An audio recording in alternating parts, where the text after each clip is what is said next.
and Council, our Director General, privilege to address this sixth an embodiment of our collective history, our heritage. It is an important affirmation of our constitutional and democratic dispensation that embeds the leadership role of traditional leaders in our society as Africans. It is an important opportunity to reflect and shape collective action towards resolving complex developmental issues that are confronting our traditional communities.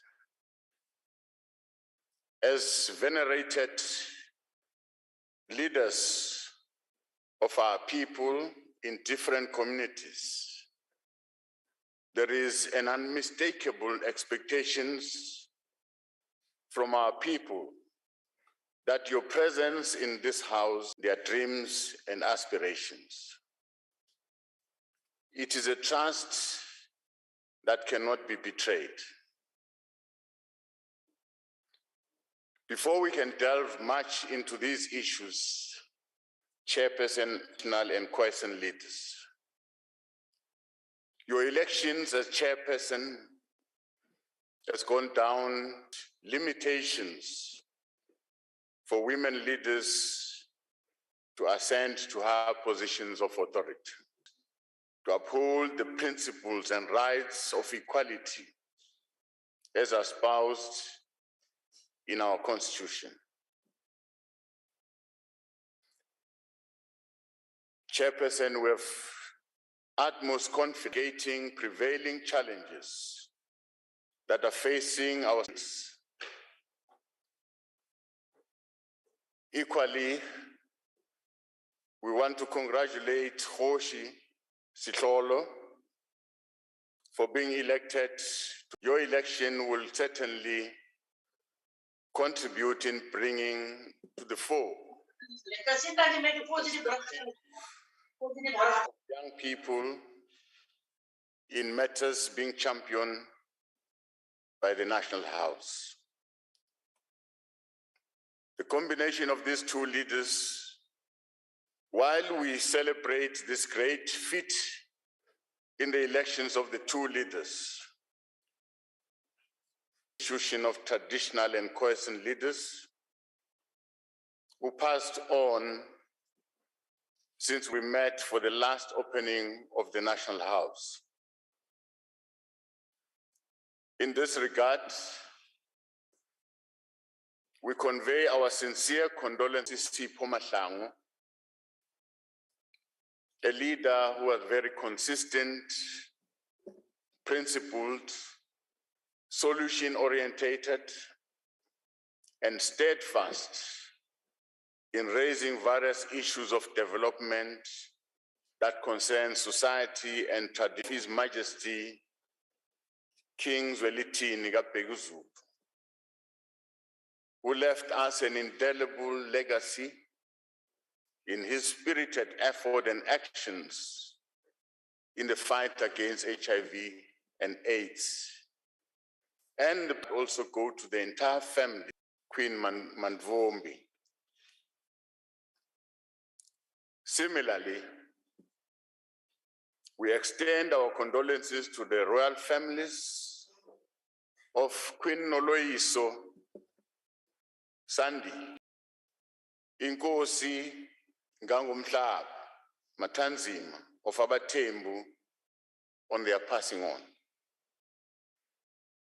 Their departures leaves a void, for they possessed the necessary wisdom in enriching our discourse on matters of development in our societies and in our traditional communities. We also acknowledge members of traditional leadership who lost their lives due to other acts of criminality and violence in the province of KwaZulu-Natal. Chairperson, we meet today at a very challenging time in our economy, in our country, where the rate of unemployment has been on the rise and further deepening inequalities. Of course, this is compounded by the effect of COVID-19 pandemic that has not only led to the loss of lives, but also led to the closure of businesses and the loss of livelihoods for many. In this regard, Chairperson, we wish to applaud the unit of purpose and seamless collaboration between the public and the private sectors in tackling the pandemic and ensuring the access to health care of all our people that were affected. Our healthcare system has proven its resilience, and it has ensured that we are able to bounce back and embark on a path of fatalities has declined. Our fight against COVID-19 is not yet over, as the threat of its resurgence still remains. That is why, as social partners, we must solidify our partnership and collaboration in driving COVID-19 vaccination in order to get our country back to normality and open up the economy to reverse the losses caused by the impact of this COVID-19. Osesihlalweni kuzawufanele sibacele abantu bakithi ukuthi bahambe bayo-vaccinate ngoba yiyo indlela engasikhipha kule nkinga esibhekene nayo ye-COVID-19 isize ukuthi silwisane nayo siphinde siyinqobe. In this regard, as government, we look to the partnership with the institution of traditional and Khoi-San leaders to sharpen our efforts of economic recovery and reconstruction. We have no doubt that with economic recovery and reconstruction measures that government is implementing, these challenges will ultimately be overcome. We're also meeting at a time when social ills like gender-based violence and femicide, including the abuse and violation of the girl child, continue to confront us as a nation. So are the causes of ritual killings, especially of people living with albinism. Let us be clear, Chairperson, that the acts of gender-based violence undermine all our efforts of building a united and a prosperous country. The measure of any nation is how women and children are being treated. We cannot be a society, we cannot be a nation that regresses and has no regard for the rights of women. We raise these issues sharply as we do, comfortable that members of this House possesses distinct wisdom that is drawn from the people in various mahotels and imbizo held within your communities. In our view, traditional and Khoi-San leaders must stand up and fight all these social ills that divide us as a people. We should work together as partners in an effort of building a united South Africa. Such a fight must also be directed at the cancer of racism, tribalism, and regionalism that is rearing its ugly head from time to time. Chairperson, it is true that we'll be able to make faster progress in finding solutions to prevailing challenges that confront our communities. With a unified sense of purpose and direction, we stand a better chance to make positive impact on the lives of our people in traditional communities. In essence, the expectation from the people is that we collectively act as guardians of our constitutional values, democratic cultures, and practices in pursuit of their right to development. When unity, it's insurmountable. As government, we acknowledge the issues and challenges raised by Amakosi and Khoi-San leaders, which in the main are about the strengthening of this key institution and placing it at the heart of development of traditional communities to be on par with the rest of the country. Among other key issues, need to resolve the land question.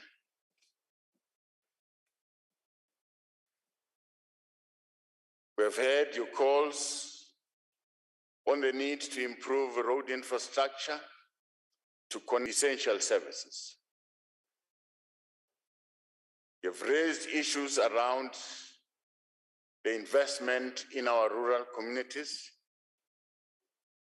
You've raised issues about water and sanitation in your areas under your jurisdiction. You've raised issues about turning great places into heritage sites for the promotion of tourism in traditional communities.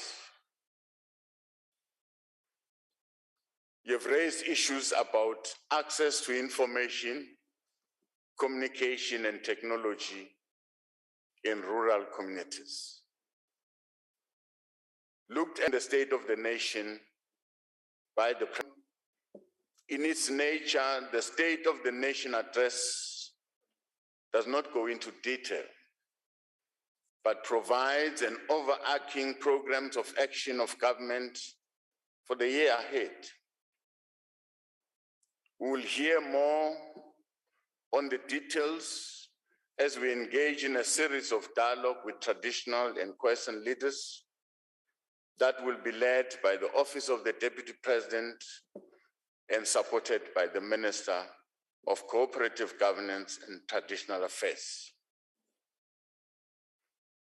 This will build on the conversation already held with traditions in the provinces of KwaZulu-Natal, Limpopo, and Mpumalanga as part of our policy in action initiatives under the auspices of the South African National AIDS Council. While we concede as government that some of these issues you have raised have taken long to deal with, at the apex of government, we can assure this House Chairperson that the President has established an interministerial task team to respond to these issues that you have raised over time. This task team is chaired by the Deputy President and comprises the Ministers of Cooperative Governance and Traditional Affairs, the Minister of Agriculture, Land Reform and Rural Development, the Minister of Public Works and Infrastructure, and Minister of Justice and Correctional Services. The task team will endeavor to address all these issues raised by the institutions of traditional and Khoi-San leaders to advance development, acknowledge that some of these issues have taken long to resolve. However, we are confident that the process we've chosen will bear fruits. That's why we want to appeal to all sections of these institutions to afford this unfolding process space and opportunity to work on the issues at hand. This we're going to do with yourself. In taking some of these issues forward, the task team will utilize available instruments in rural areas. We believe that each of our communities has a unique set of endowments which, if unlocked, can lead to sustainable shared growth for those communities.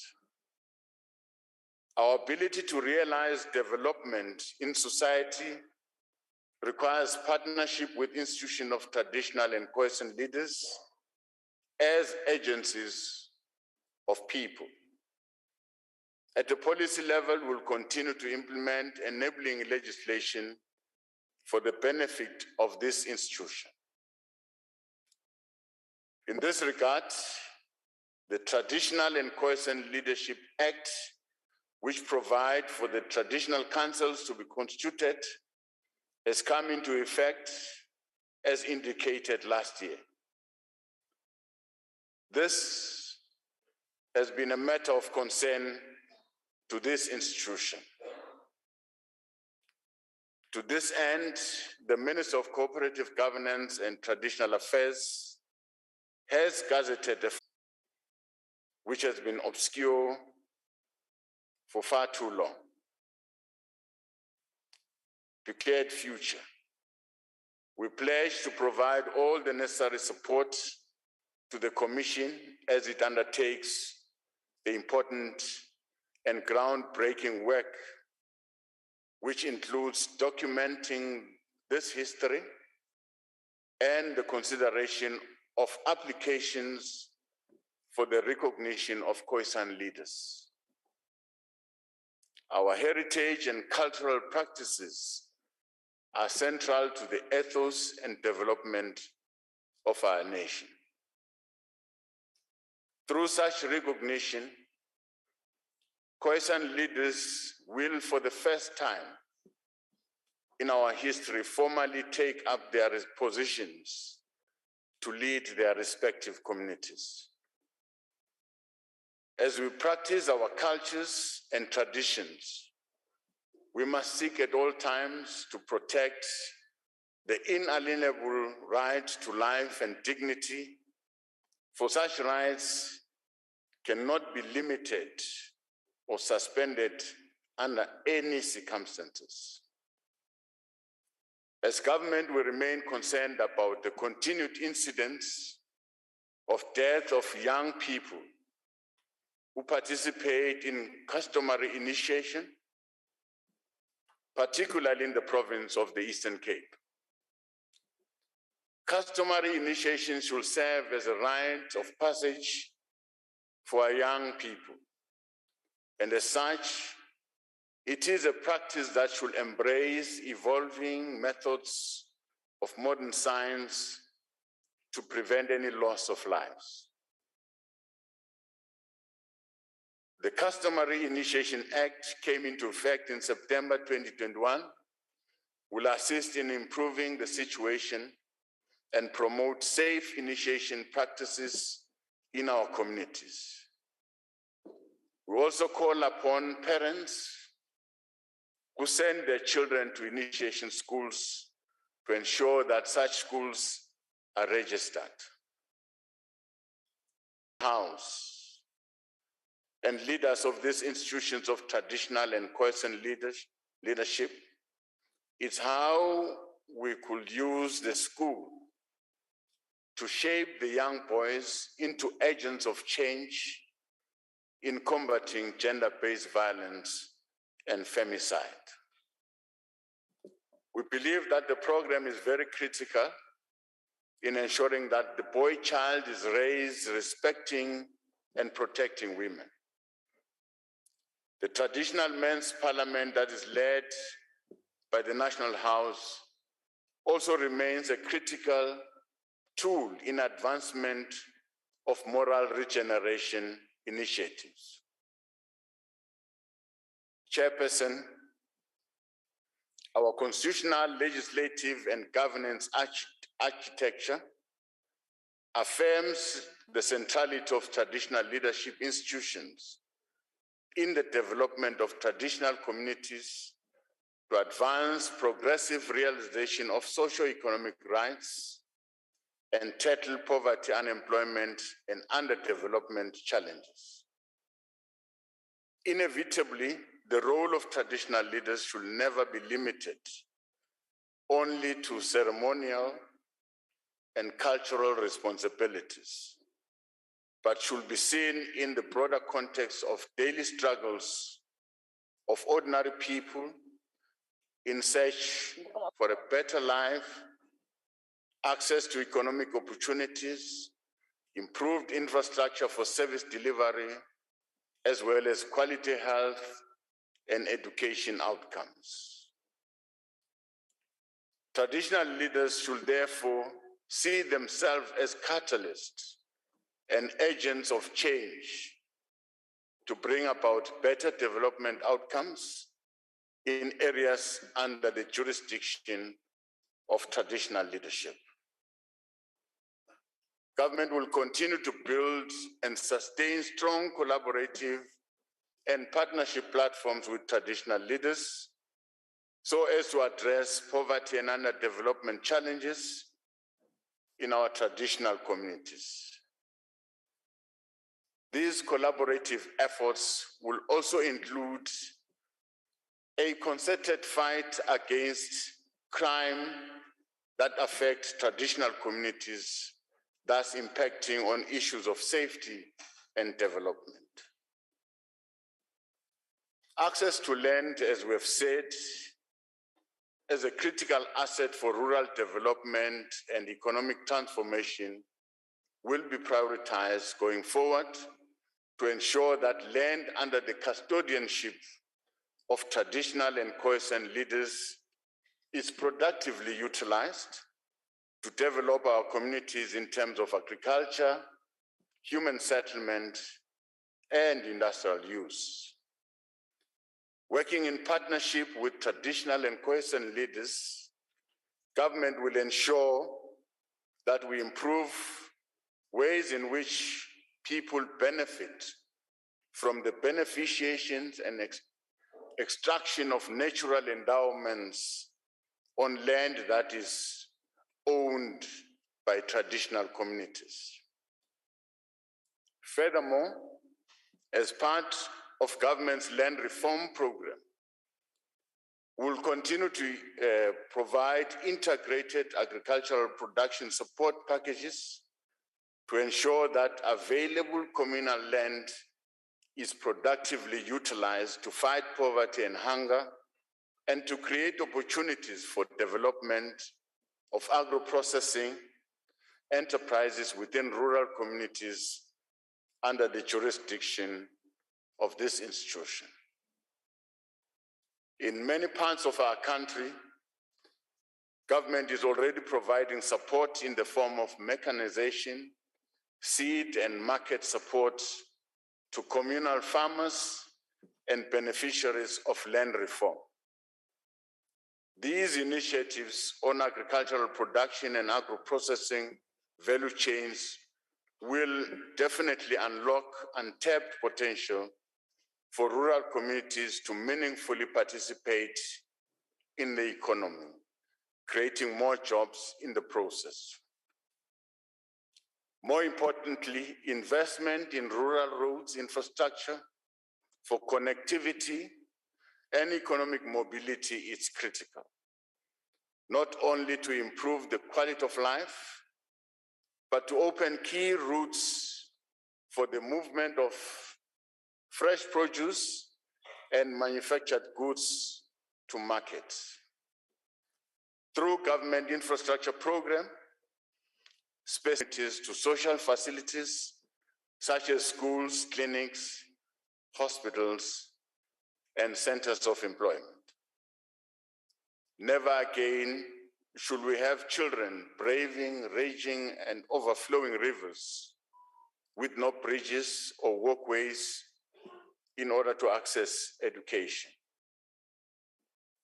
Equally, key investment in bulk water reticulation and sanitation infrastructure with traditional communities will not only benefit industrial development progress, but also respond directly to the basic needs of our ordinary people in these rural communities who still don't have adequate access to potable clean water. Working with this institution, we are committed to ensuring that these development priorities are tackled with a renewed sense of urgency and the speed that is required. We believe that all this work will dovetail very well with the Invest Rural Master Plan that has been developed and is being spearheaded by the National House of Traditional and Khoi-San Leaders. Chairperson, in memory of the departed traditional and Khoi-San leaders, we must pick the proverbial spear so that we ensure that their vision does not fall by the wayside. It is now my honor and pleasure to you, Chairperson.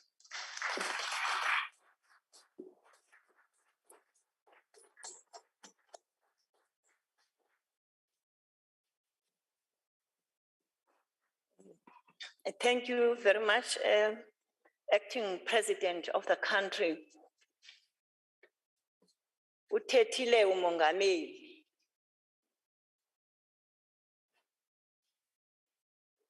Ndiyazi ukuthi we won't move forward. Singasebenzi nani both deputy ministers. Your presence here ibaluleke kakhulu ukuthi as you are the implementers down there. We have seen it.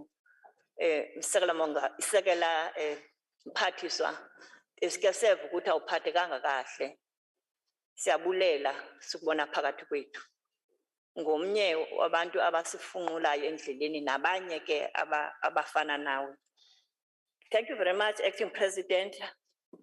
The National House will debate the speech of the Acting President in the form of a dialogue with all affected ministers on the 10th of March this time.